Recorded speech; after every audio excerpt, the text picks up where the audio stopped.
Hello my dear students. After a weekend, welcome back to our science class. And today we are going to start a new chapter, that is effects of electric current.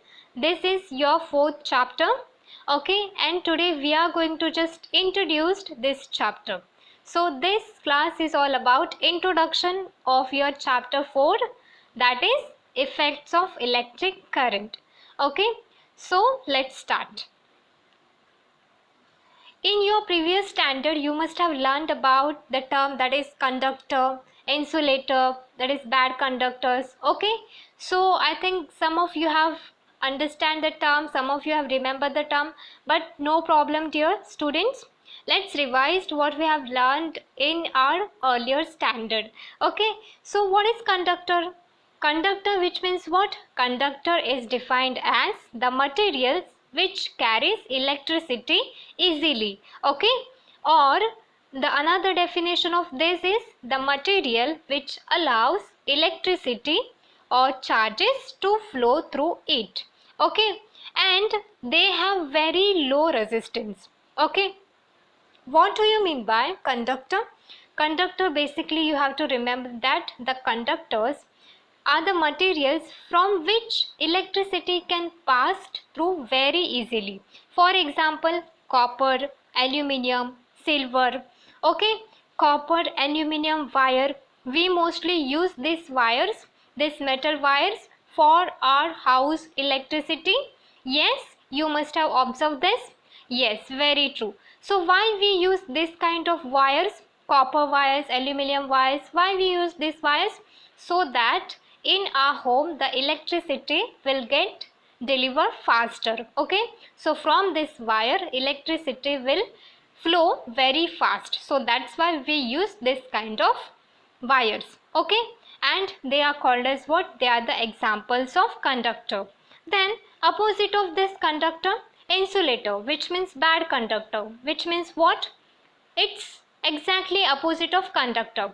The materials which does not allow the electricity to flow through it is called as what? Insulator or bad conductors. Okay, and they have high resistance. Yes, insulator consists of very high resistance. For example, glass, rubber, plastic. Okay, glass, rubber, plastic. So they are called as, they are the example of insulator. So insulator, which means the material which does not allow the electricity to flow through it, is called as insulator.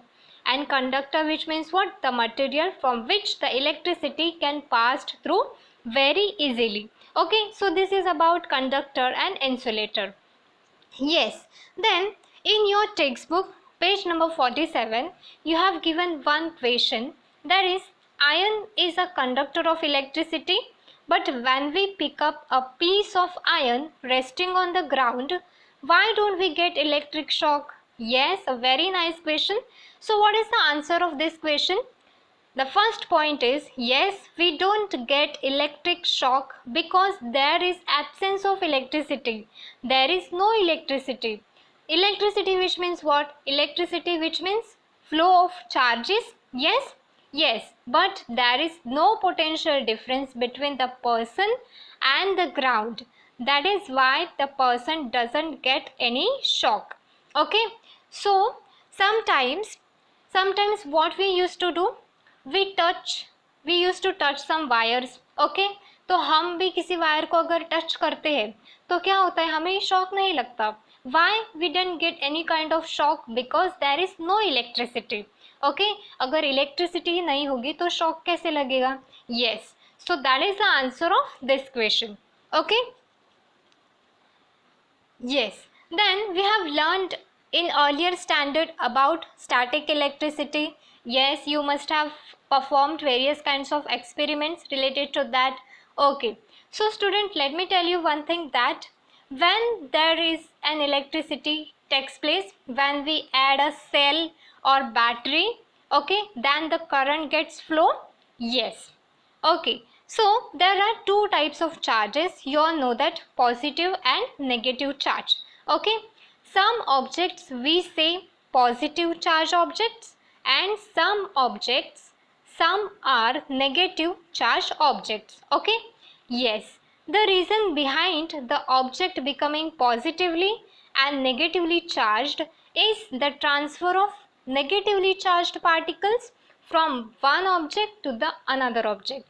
You all know that there are so many positive charge, negative charge in one battery. Okay, so they transfer from one place to the another place. So all the negatively charged particles, they transfer from what? One object to the another object. Okay, so this everything you have learned in your previous standard. I am just revising this content so that you will understand the next part which I am going to teach very well. Okay, so here is a one picture which is given in your page number 47 of your textbook, and the first question is, what do you observe in the following pictures? So what do you observe in this picture? Here you can see there is one lamp. Okay, here also one lamp. Here heater is there. Heater is there. Here you can see a TV kind of that things. Yes. Here you can see in the second picture, you can see a fan. And here in the third picture, there is an electrical bell. Okay. Yes, so these are the three pictures. Okay, the second question is, which effects of electric current do you find? Okay, so here in the first picture you can find here in this there is a heater, which means what? Heating effect. Okay, lamp also heating effect. What about this bell? Bell having magnetic effects of electric current. Okay, magnet is there so that when we press the button, bell gets ringed. Okay, like that. Fan also having some effect. So these are the effects which all the three images, the pictures which is there in these images, they can show this kinds of effect. Okay, so in this chapter what we are going to learn, in this chapter we will study about electric current flowing through a conducting wires, then an electric current flowing through a resistor, electromagnetic induction, electric motor and generator. Okay, so this is a very interesting topic, this is very interesting chapter and you will really enjoy learning this chapter. This is about introduction of this chapter. Okay, so go through this and remember the term conductors, insulator, positive charge particles, positive charge object, negative charge objects. Okay, we will see the further content of this chapter on your next video. Okay, till then study for your unit test. This chapter is not for your unit test. I hope you remember, you know that. Yes, so study for the unit test and go through this video. Okay, thank you students.